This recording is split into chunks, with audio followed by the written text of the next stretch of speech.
Hello guys, আজকে আমরা যাচ্ছি চকে। তো চকে আমি কিছু সবজি লাগিয়েছি, তো আমি সবজিগুলো দেখতে যাবো। আজকে সবজিগুলো লাগিয়েছি এবং সবজি দেখবো ও সবজি কিছু তুলে নিয়ে আসবো। এখানে আমি বেগুন দেখতে পাচ্ছি যাওয়ার পথে।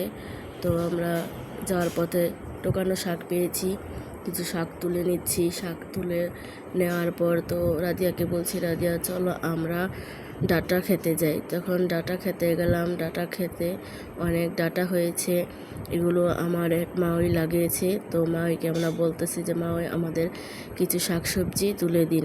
তো মাওইকে বাসা থেকে ডেকে নিয়ে আসতেছি।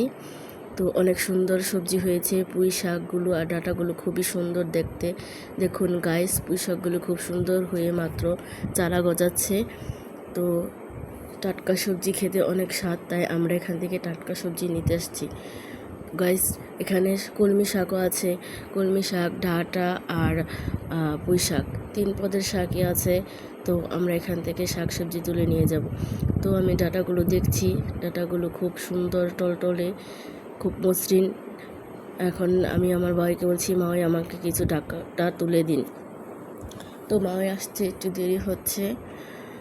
আমরা তার জন্য অপেক্ষা করছি এবং গাছগুলো দেখছি। ডাঁটাগুলো খুব নরম, সফট।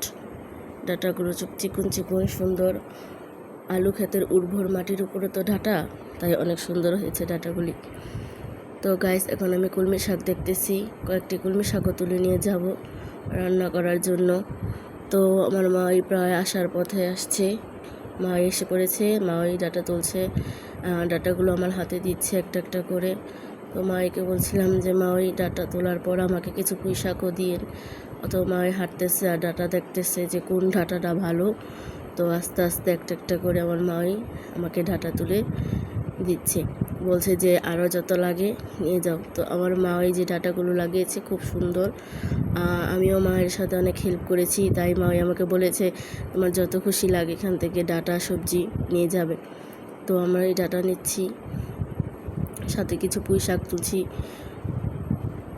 পুঁই শাকগুলো খুব সুন্দর হয়েছে দেখতে।